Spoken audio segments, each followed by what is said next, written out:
Okay, so welcome. Today we're going to start into chapter 2. The only section that we were going to do in chapter 1 we have done, and that's section 1.2. I hope you've had a chance to see that little short video in my YouTube channel. Today we're going to talk about statements, and we're going to learn what statements are versus predicate statements. We're going to learn to build compound statements using some operators, the and, the or, and the not operator. We're going to learn about truth tables. We're going to learn about tautologies and contradictions, DeMorgan's laws, and the logical equivalence of statement forms. We're also going to review inequalities for the purpose of negating them if we have time at the end. If we don't, I'll drop a short video about that. So here's our little do now problem that was visible before all this nonsense started with technology. True or false? Number 1, is the set containing 1, 2, and 3 a subset of this set on the right? Anybody, you can just mic in or chat in. What do you think? False.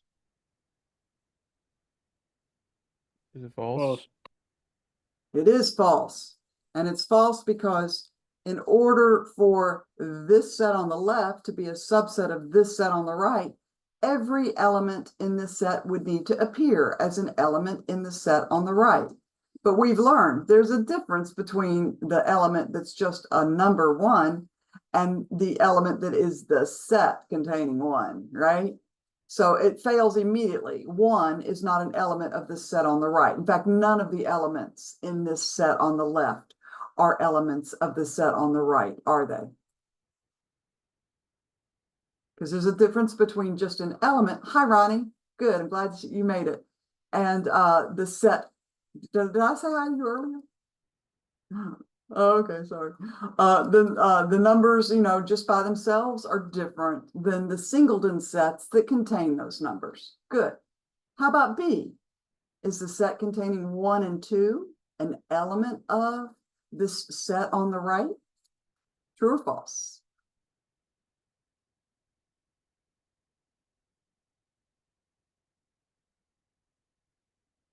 Element of. See, that means that this, okay, I've got a good false. I've got a false. That's you, Deonte, right? Yes. Yeah. Deonte is correct, folks. Look, this sequence of symbols indicates that this object is a set, okay? And it's the set with 1 and 2 in it. For this to be an element of the set on the right, it would need to appear like 1, comma, and 2. See, the commas separate these elements. Now, there's some commas here, but these are commas inside this particular element, which is the set that contains 1, 2, and 3. So there are 3 elements in this set on the right. None of these 3 elements is precisely the set that contains 1 and 2. Do you see it? Okay. So that was just a little warm up. You can do this later. If you haven't viewed the little shorty video on Cartesian products, you can do that and then come back and answer this do later, folks. All right. All right. Great. All right. So I hope that we're warmed up and everybody's settled in. Let's go ahead and get started now with the second page of our notes.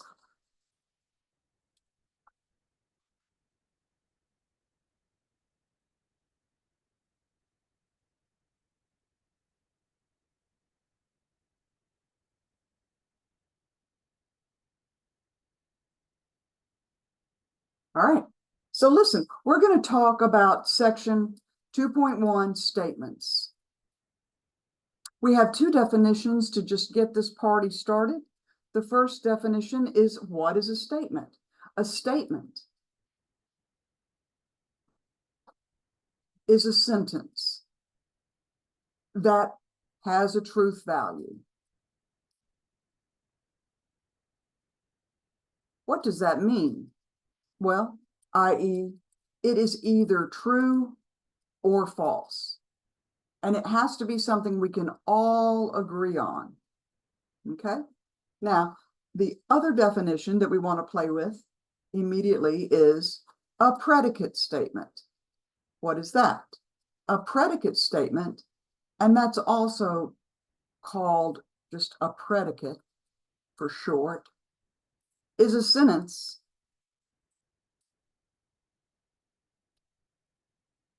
with at least one unknown quantity, usually represented by a variable, but not always, that becomes a statement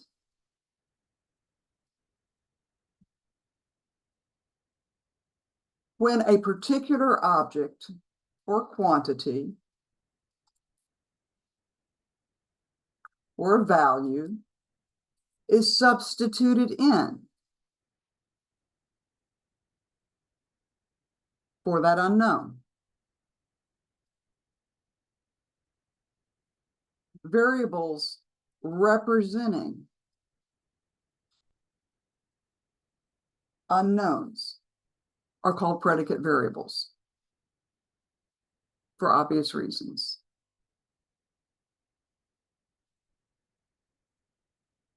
All right. So here we go. Let's start this off with an example and let's see if we understand these definitions. For each sentence, determine if it is a statement, a predicate statement, or neither.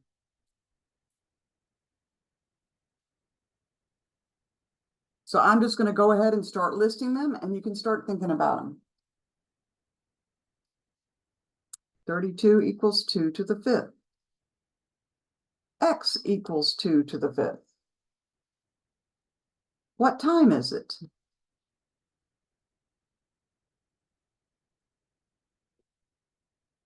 The sun is a star.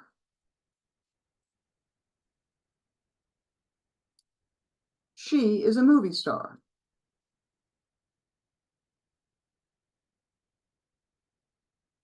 Michael Jordan is the GOAT.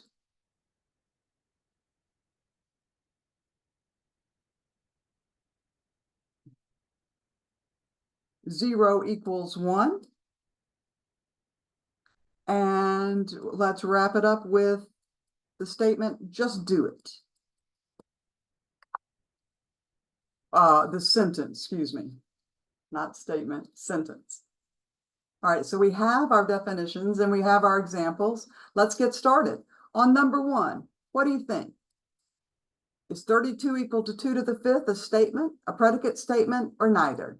Anybody, just mic in or chat in. It's a statement. It is a statement.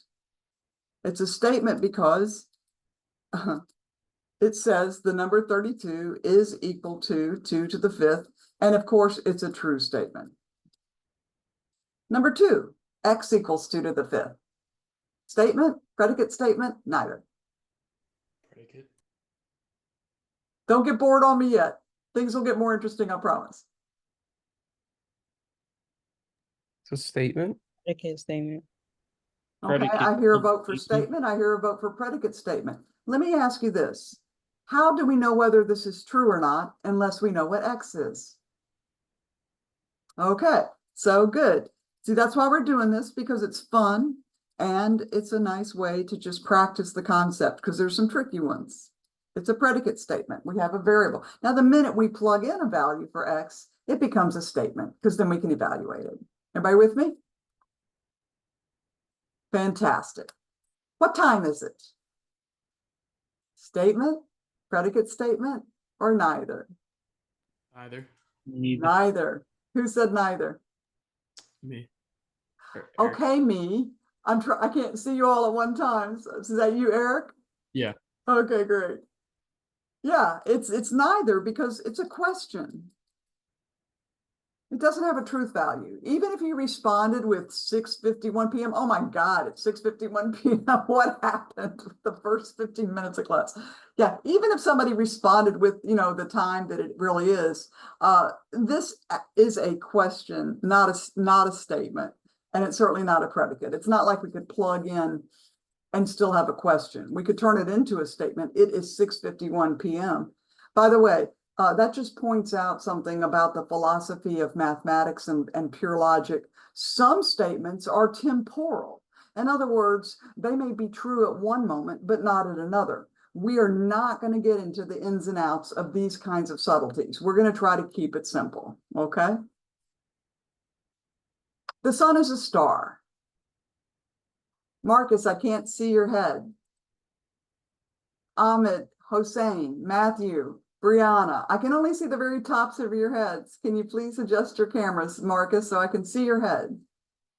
I can still only see the top of your head. The sun is a star.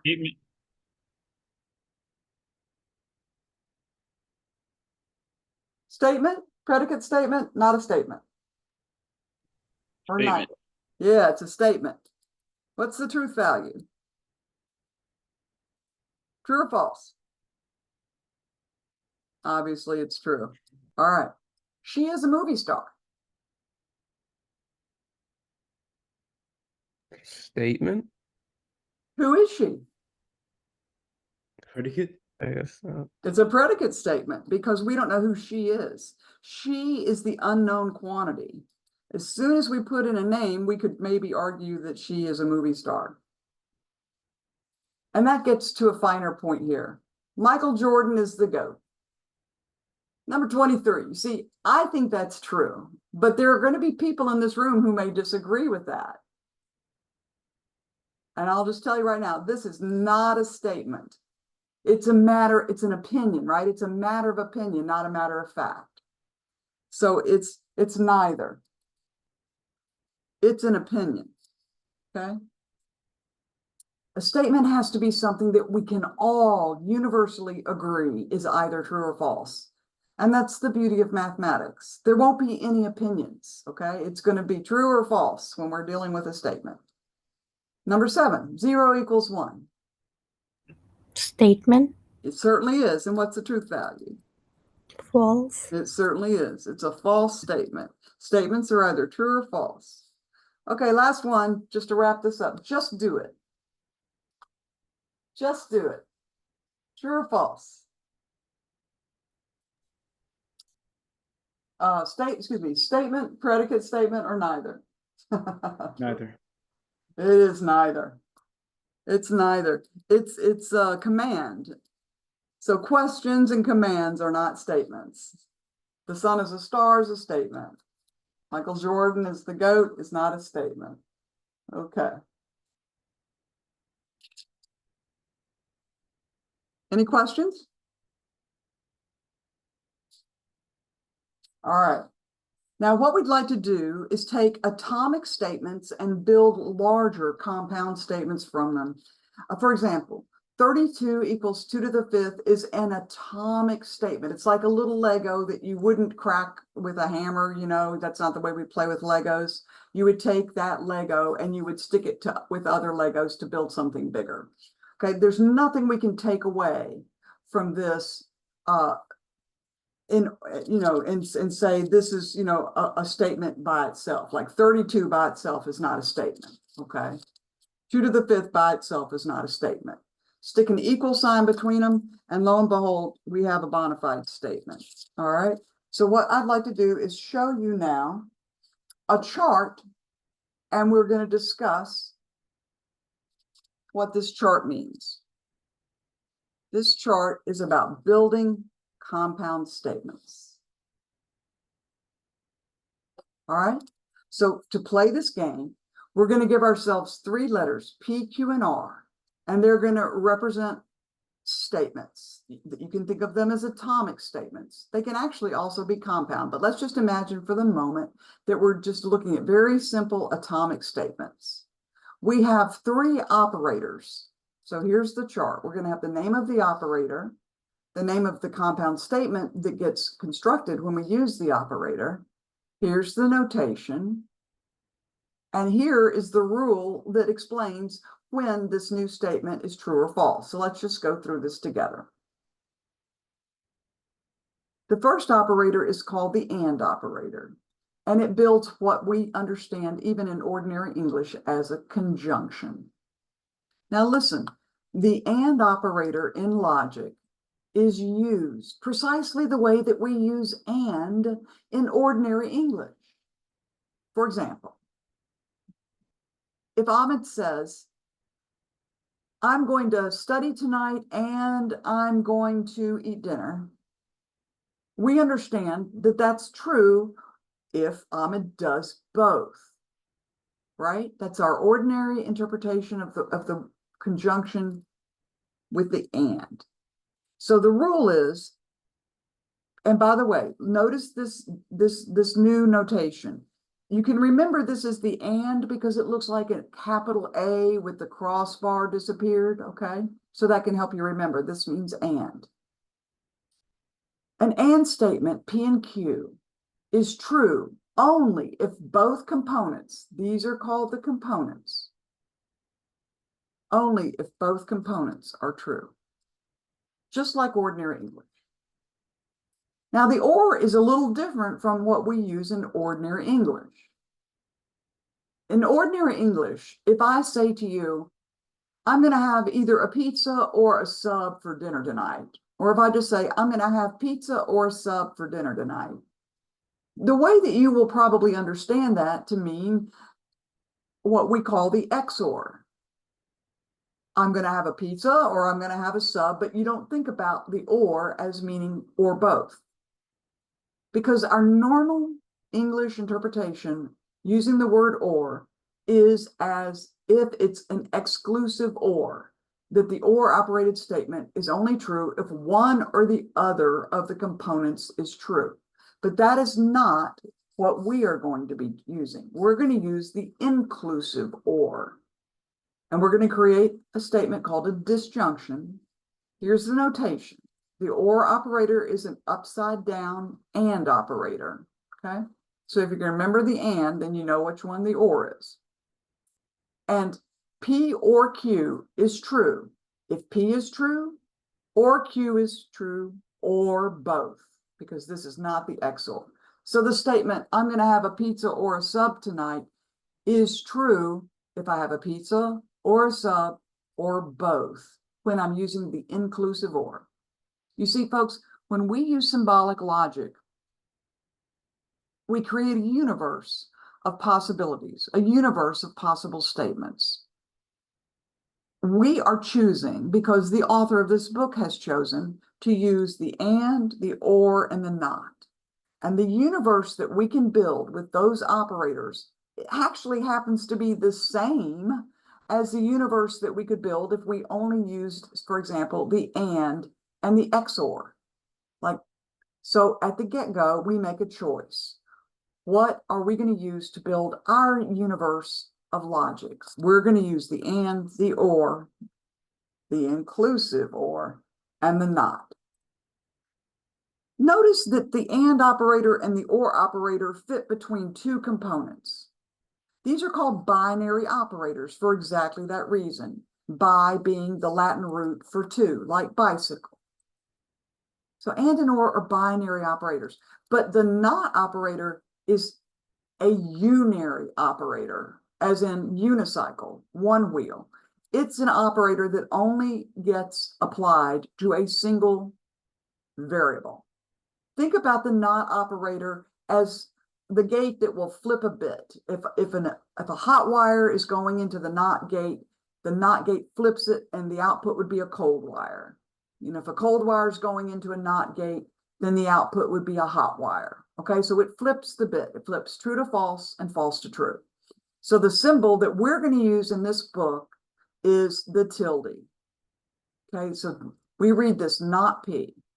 Other notation includes a P with a bar over it, or this weird L that's been reflected and rotated, okay? So you might see these in other contexts, but we're going to always use the notation with the tilde, folks. And I do need you to know that I need you to use the notation that is consistent with what you are seeing in the book and in class notes.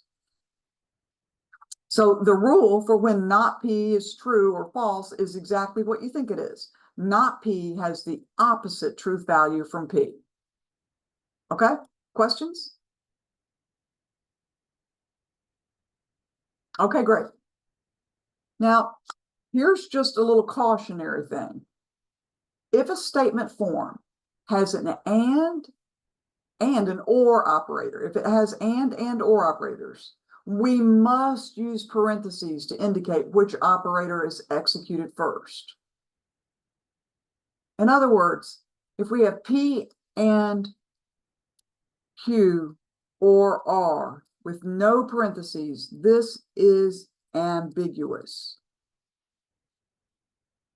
Because if you execute the and operator first, which is indicated here on the left with this set of parentheses, and then execute the or operator, the logical meaning of that expression is not equal to, this actually is a symbol for not equivalent to, all right?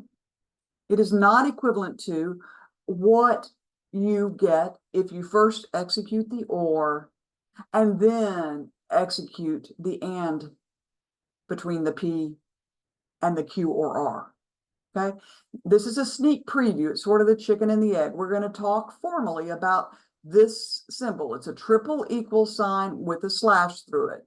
And the way we read it is not logically equivalent, but it's very natural in some sense. What it means is that sometimes these two could have different truth values depending upon what the truth values for P, Q, and R are, okay? So little sneak preview there of what's coming up next. The next thing that we're going to do is we're going to learn about truth tables. All right. Truth tables are a tool. We have 3 different ways that we will use truth tables in this course. Application 1 is as a visual aid to see how a particular logical form pans out in terms of its truth values.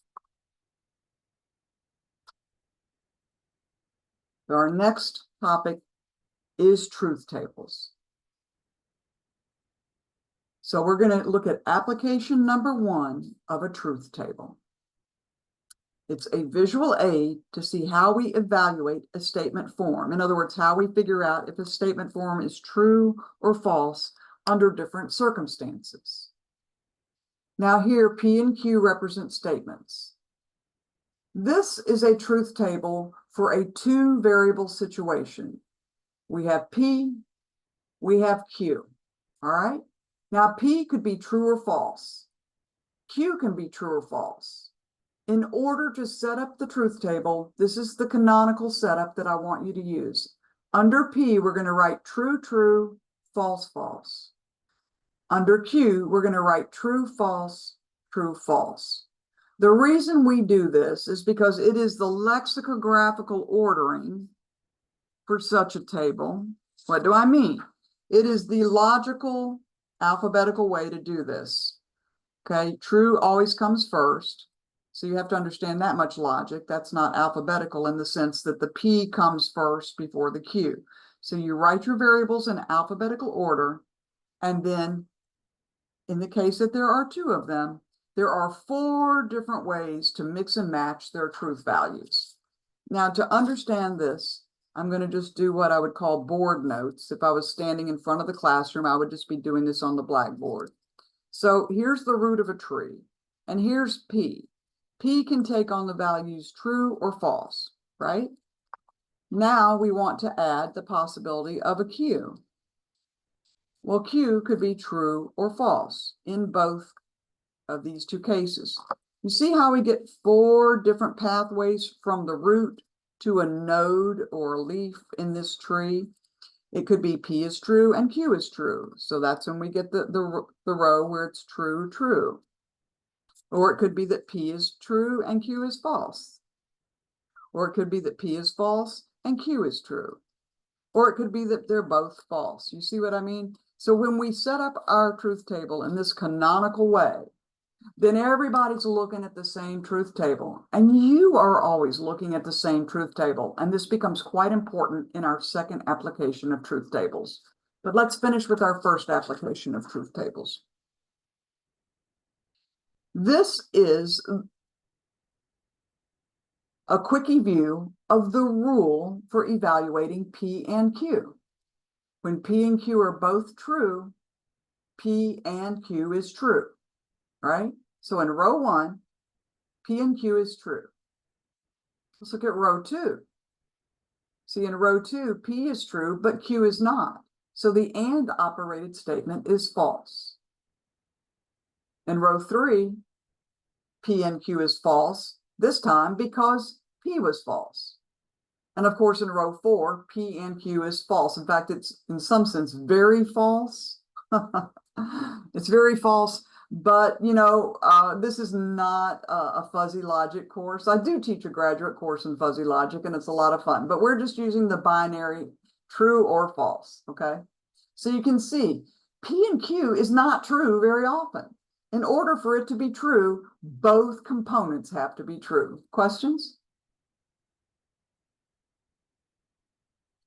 Now let's look at the OR operator. Let's look at its truth table. Again, under P, which goes first because it comes before Q, we write true, true, false, false. Under Q, we'll write true, false, true, false. So the OR operated statement is true if either P is true or Q is true or both. And that's reflected here in this column. When P and Q are both true, P or Q is true because this is the inclusive OR. In row 2, P or Q is true by virtue of P being true. In row 3, P or Q is true by virtue of Q being true. Row 4 is the only row where P or Q fails, right? Because both components have failed. Does that make sense? Any questions? I'm just trying to make up a little lost time here because of my technical stuff going on. All right, so here's the not truth table. And because not's a unary operator and only needs to involve a single statement variable, we only need 2 rows because there are only 2 possible values for P. It's either true or false. Again, notice we always start the column with true if it's one of our setup columns. This is the canonical setup for 2 rows.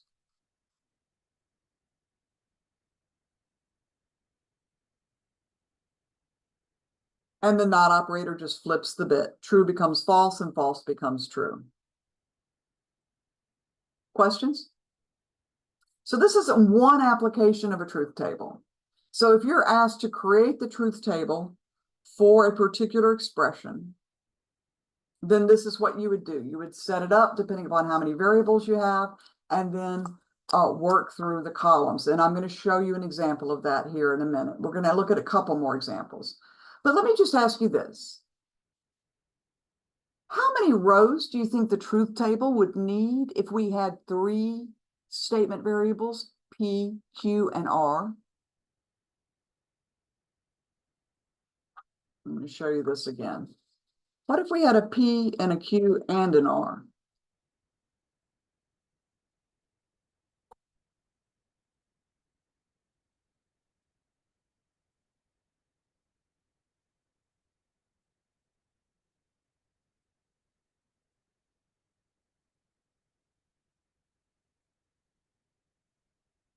See it? Is it 8 rows? It sure is. And the way we set that up, folks, is true, true, true, true, false, false, false, false under P. You always split the number of rows by 2 to set up your first column. Okay? Then you split 4 in half, and that's 2. So 2 trues followed by 2 falses. 2 trues followed by 2 falses. And then true, false, true, false. You just keep splitting the number of consecutive truth values in half until you get the column that alternates, you see. So the number of rows of a truth table is always a power of 2. How many rows would we need if we had 4 statement variables, say P, Q, R, and S?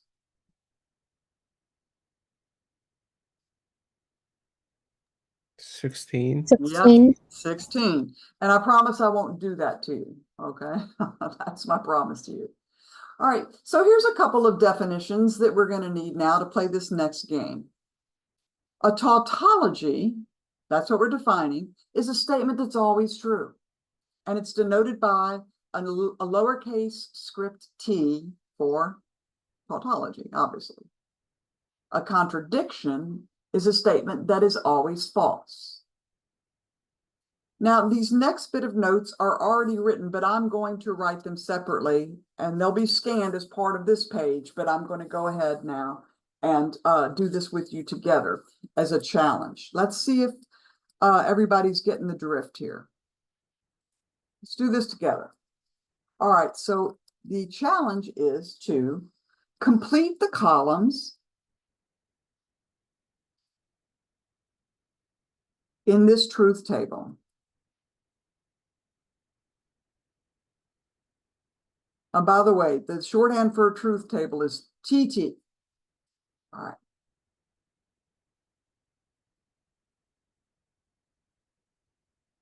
And a little bit of glare there. All right, here we go. We're only going to use one statement variable, P, okay? So our first column is just going to have true or false in it. Then we're going to make the column for not P. We know how to do that.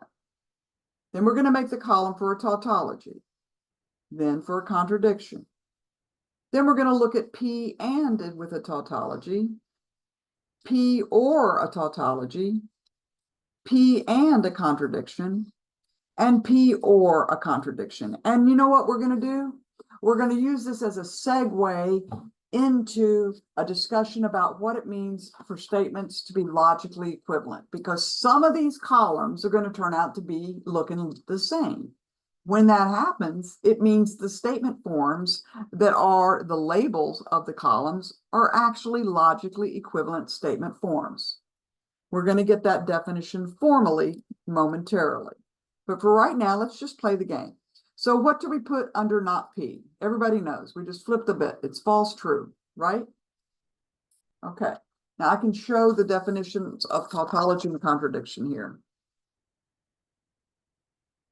What should we put under the tautology column? Anybody?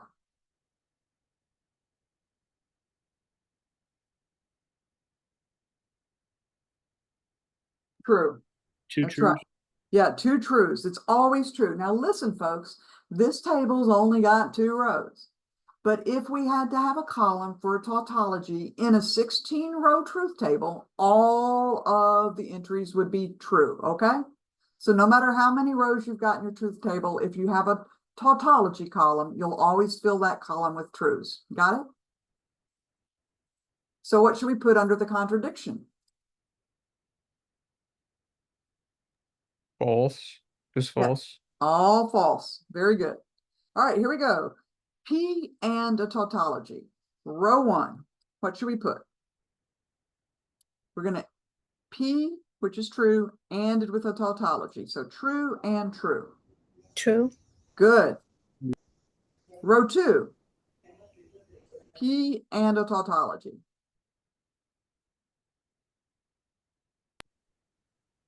False. Correct. Nice. I really like the participation. All right, let's do P or with a tautology. P or tautology. So in row 1, true or true. What do we got?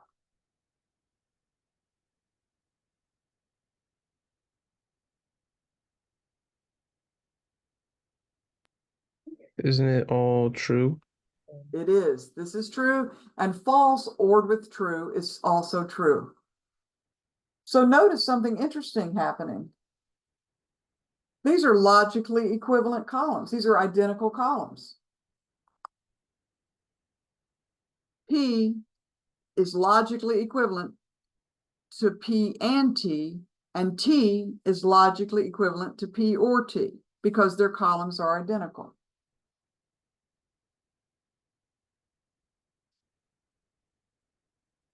P and a contradiction. Row 1. P and a contradiction. So we've got true ANDed with false. What's that? 2 falses. Yep, and then this will be false as well, because false ended with false is also false. So check it out. A contradiction is logically equivalent to any statement ended with that contradiction because their columns are identical. All right, what about P or C? P ORed with a contradiction. Row 1. True, good. Somebody chatting in. How about row 2? False. Nice. All right. So kind of the upshot here, and there's more of these logically, this is written on the notes that are scanned, but there's more of them. But check it out. P is logically equivalent to P and T because they have identical columns. C is logically equivalent to P and C. P is logically equivalent to P or C. But that means that P and T is logically equivalent to P or C. You see what I mean? So that's sort of a sneak preview of this next topic, which is logical equivalence.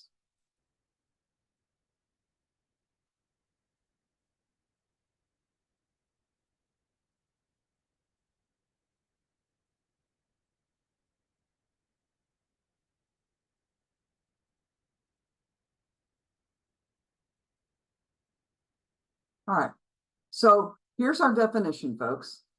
Two statement forms are logically equivalent if their truth table columns are identical, i.e., they agree in every row. And here's the notation. I'm just calling these statement forms curly A and curly B, you know, in case they're big, long compound statements. And we generally use logical equivalence applied to fairly long, intricate statements where it's not obvious if A is logically equivalent to B. So it's this triple equal sign. That's our logical equivalence symbol. The way we read this is A is logically equivalent to B. All right?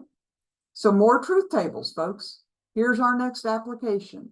We can decide if two statement forms, curly A and curly B, are logically equivalent, and that the shorthand for that is capital L, capital E, for obvious reasons, by constructing a truth table with a column for each and comparing those columns. So here is your first, do it on your own for a minute. Can you use a truth table to show that not the quantity P and Q is logically equivalent to not P or not Q? I'd like you to do that and then write a sentence to explain how you use the truth table to inform your work. Now, I do want to show you this much. As we are setting up, we know we want a column for not the quantity P and Q. We also know that we need a column for not P or not Q, but we're not going to jump directly to these just from the column for P and the column for P and Q, okay? We're not going to jump straight to the cream. Why not? Because as my PhD advisor so humorously said, I don't like to think. It hurts my brain, okay? So what's my point here? My point is we're going to sneak up on the expression on the left, not the quantity P and Q, by first making a column to evaluate P and Q. That'll be easy. Then we'll make a column for not the quantity P and Q. That'll be super easy because we'll just flip the bits that we see in the column for P and Q. See what I'm getting at? Then to build up, to make a column for not P or not Q, we'll make a column first for not P, super easy, a column for not Q, and then we will finally have the column for not P or not Q. All right? So go ahead and set up your table and set it up in canonical form where under P you're going to have true, true, false, false, and under Q, true, false, true, false. And then we will go through this together and we'll check your work here in just a moment. So take a few minutes and fill this out, and then we'll compare notes.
Ahmed, where'd you go? Did you sneak out on us? There you are. Went to go grab something to drink real quick. Yeah, that's what I just did too. All right. I hope you got something like this.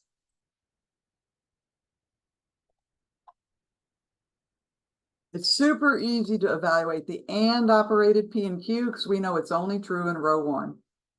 Super easy to flip the bit and generate the correct column for not P and Q. Everybody get those two right? Fantastic. Not P, just true. Instead of true, false, false, it's false, false, true, true. Not Q, exactly what you think it should be, right? And then we OR those together using our inclusive OR, and we get false, true, true, true, which is the same column that we got under not the quantity P and Q. See that? So they have identical columns. They are logically equivalent. We used our canonical setup for the 4-row truth table. And then you can practice writing a sentence that simply explains, hey, these are logically equivalent because their columns are identical. So if I ever give you a do later like this, and you want to check your answer with me, you can either come into office hours. By the way, our first office hour is tonight, right after class, 15-minute break. And then we have a separate link for office hours from 8 to 9. We have our first Zoom office hours. If anybody comes to the office hour and asks questions, then that office hour will be recorded, and the recording will go into a new playlist called Office Hours in my YouTube channel. Okay. All right. Any questions? All right. So we have seen 2 applications of truth tables. One is a way to show the rule about how to evaluate a statement form, and 2, to compare statement forms and check to see if they're logically equivalent or not. Our third application of truth tables we'll see next week. We do not have class on Monday, do we? We have class on Wednesday. Your first special homework is going to go up tonight with instructions on formatting and creating your PDF. It's really mostly a homework to investigate your time constraints this semester, and to help you learn to navigate everything that's online, including the ebook, my YouTube channel, and of course, other documents in the Blackboard website like the syllabus. Okay. And you get to practice calculating a grade as well. It's not a hard homework. It'll only take you about 50 minutes. Oh.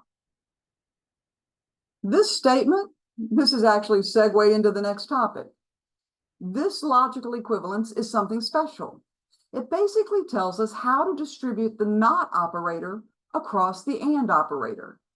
It says, hey, you can distribute the not across the and. What does it do? It flips P to not P. It flips Q to not Q. And look what it does to the and operator. It flips and to or. These do make sense, and we can think about that with an example here in just a few minutes. But before we go to an example to kind of investigate that, hey, this actually really does make sense, let's look at both of DeMorgan's laws. This is one of DeMorgan's laws.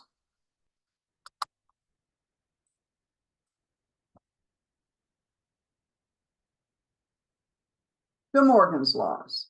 There are two of them, folks. We just proved one of them. He was a logician. Not a magician, but a logician.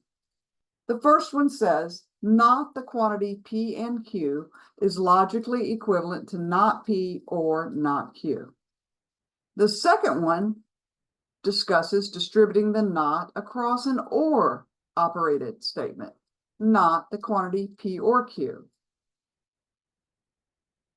What do you think is the correct right-hand side of this logical equivalence? Just based on what you're seeing with the first one?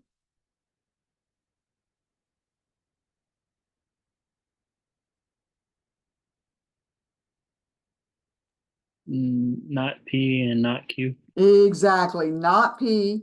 The or flips to an and, not Q. Very nice. Thank you, Deontay. All right, so let's look at our next example. Let's practice the form of a statement. When we use symbols and operators, this is called formal language, okay? My PhD is actually about formal languages. I studied the language of DNA. What we call regular ordinary English is called informal language, okay? So right now, this exercise is going to help us practice converting from formal to informal. We're going to let P be this statement. John is a COSC major. If you prefer, you could put IT major there if it makes you happy, that's fine. Q is going to represent this English sentence. Alexis is a COSC major. What we're going to do is we're going to write the following statements informally, i.e., using ordinary English. And we're going to try to explore some of the possible pitfalls of this process. Now, if you think this process doesn't matter, just imagine this. You're talking to a client and the client is trying to explain to you what they want you to build for them.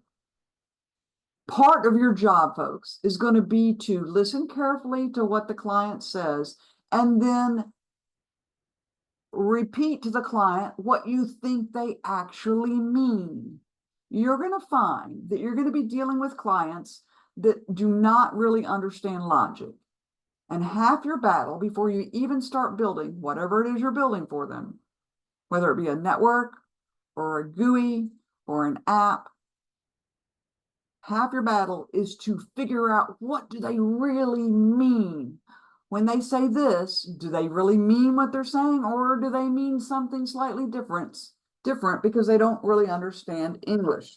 So we're going to make two columns, okay? We're going to have the formal language using the symbols P and Q, and here's our key. This is called a key.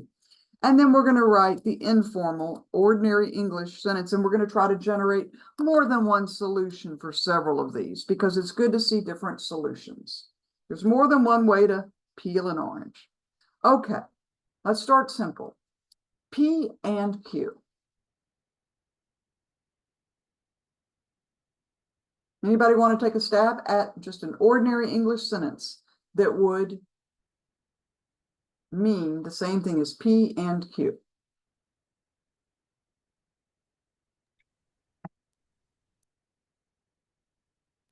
John and Alexis are COSC majors. Yep, you could say it that way. And another way to say it would just be to really parse it out naively.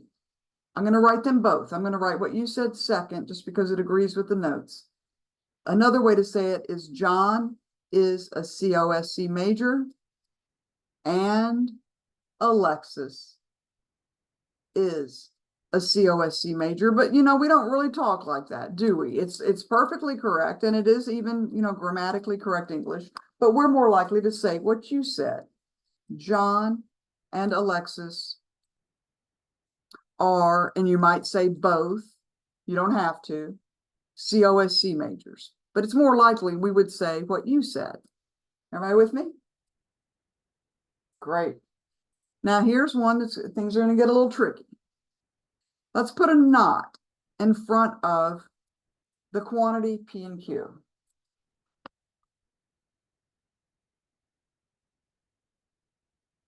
I'm going to give you a logically correct interpretation first, but it is not an interpretation that is natural in terms of English, nor is it an interpretation that would get you credit if the exercise would be to use DeMorgan's law, which is the natural thing to do. But we could just say it is not the case that John and Alexis are COSC majors.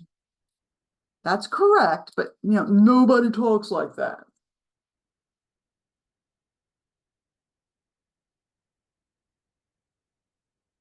Anybody want to take a stab at it?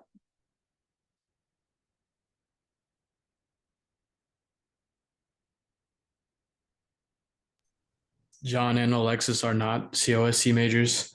Oh, that's great. I'm so glad you said that. That is the correct wrong answer.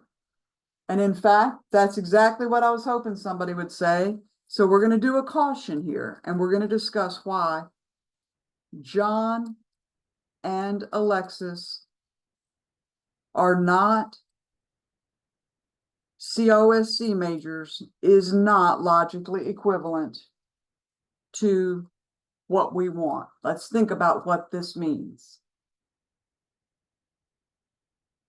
This actually could be interpreted to mean that both John and Alexis are not COSC majors.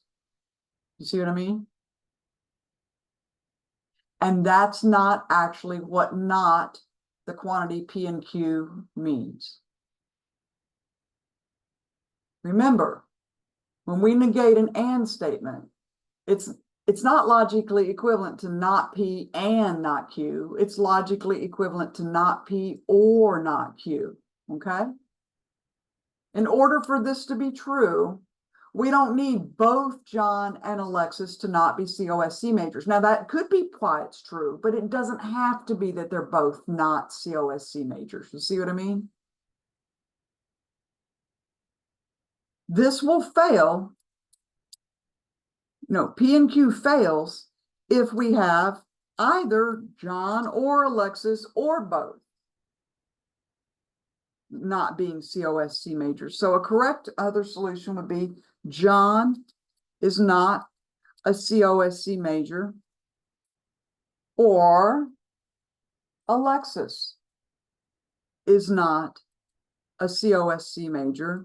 And since we're using the inclusive or in this course, this also subsumes the possibility that they're both not. Because the way that we're going to use or in this class is we're going to use it as the inclusive or, okay? So if John is not a COSC major, or Alexis is not a COSC major, or both John and Alexis are not COSC majors, that's what this means. Questions? So thank you for saying that, because that's exactly what I was hoping somebody would say. It's a real easy mistake to make. Now let's look at not P or not Q. Well, I mean, come on. A not P or not Q is exactly the solution to John is not a COSC major, or Alexis is not a COSC major. And this is hopefully going to help demonstrate to you that, yeah, these DeMorgan's laws actually do make sense.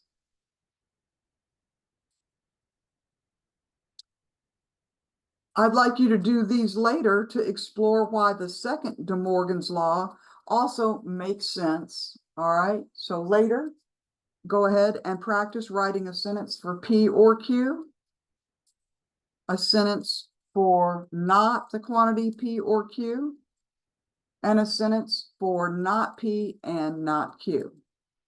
And I also want to point you to the ebook, folks. It is worth reading up about DeMorgan's laws because there are other examples in the ebook that we're not seeing here. Okay?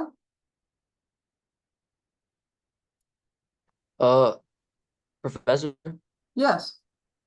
when you said use these in a sentence, you're just saying like make up a sentence? No, use the same key. You go ahead and use this key where this is P and this is Q. Okay, sounds good. Same P and same Q. Thank you so much for asking. All right, we're on track, folks, to finish the lecture because we have one more topic, which is going to be kind of nice. What we're going to do is we're going to tie in what we've just learned about DeMorgan's laws, negating ands and negating ors, with a nice review of inequalities, statements involving inequalities. So welcome back to high school math. We're going to talk about inequalities. I just have a couple of things I want to point out to you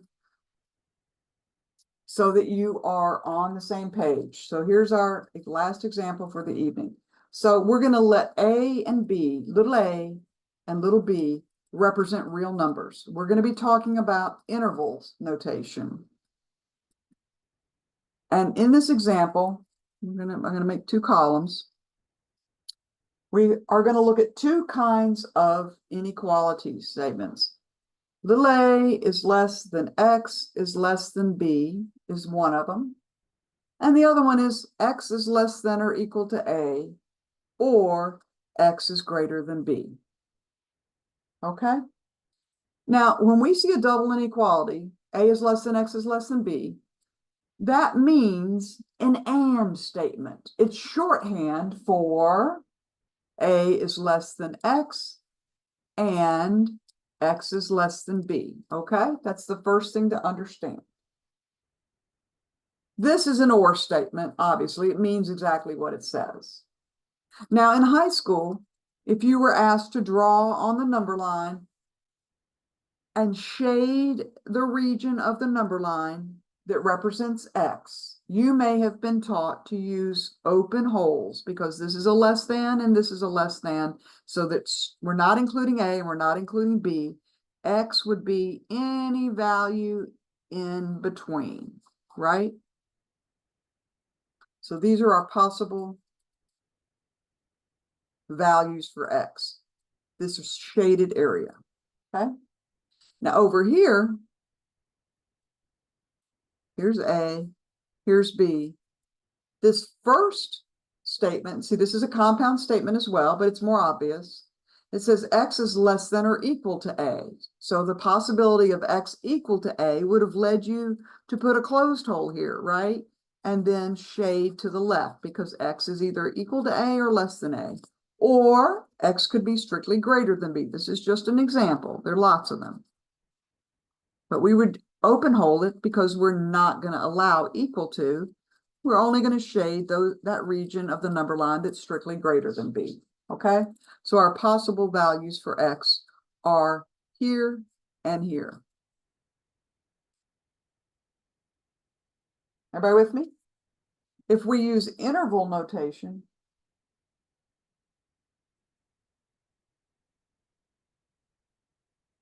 this is soft bracket A, B, soft bracket.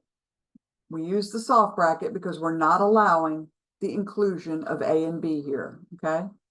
Here, well, the way we would write x is less than or equal to A is this, negative infinity, comma, A, and then use a square bracket because we're allowing the possibility of equal to. So now in our more advanced math class, instead of a closed hole, we use a square bracket. Notice we use a soft bracket with negative infinity because it's not a number. It's an idea. It's an idea of this going on forever to the left, okay? It's a concept, not a number. So it doesn't make sense to try to include it with a square bracket because it's not a number. Or, right, x is strictly greater than b. So here we use a soft bracket because we're not going to include the b, and we keep on going to the right, and that's indicated by going to infinity with a soft bracket. All right. So here's a do later. And you can use the meaning of the double inequality and, of course, the meaning of an OR compound inequality and negate each statement. Using DeMorgan's laws.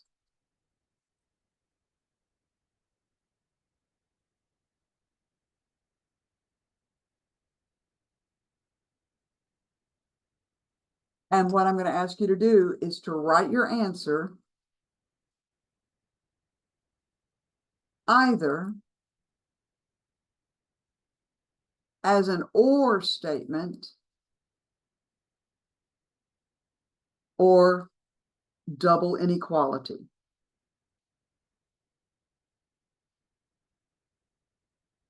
Right? Because if you're negating an AND statement, you're going to get an OR statement. If you're negating an OR statement, you're going to get an AND statement, which can be written as a double inequality. All right, here we are. Here we go. -3 is less than x is less than or equal to 2.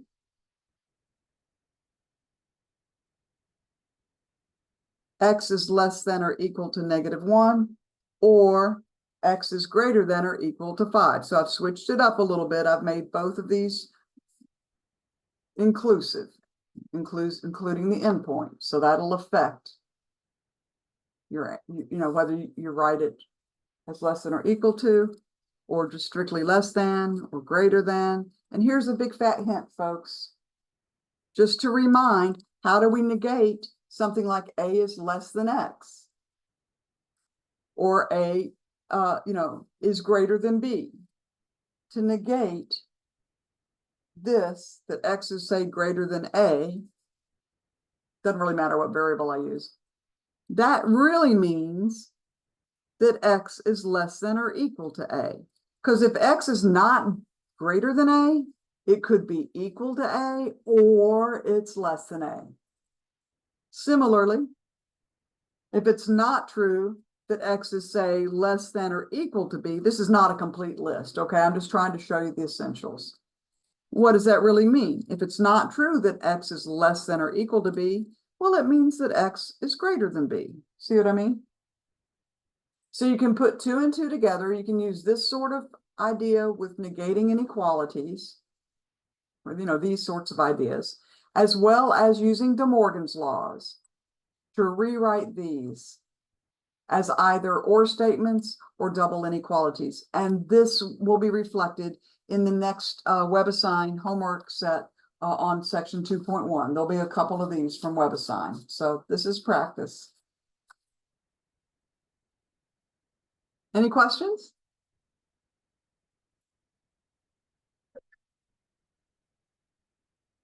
Well, thank you for playing.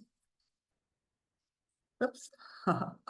Thank you for playing today, and I hope you learned something. The notes are already posted. And the first WebAssign homework, of course, is up and is due on, tomorrow. It's due tomorrow.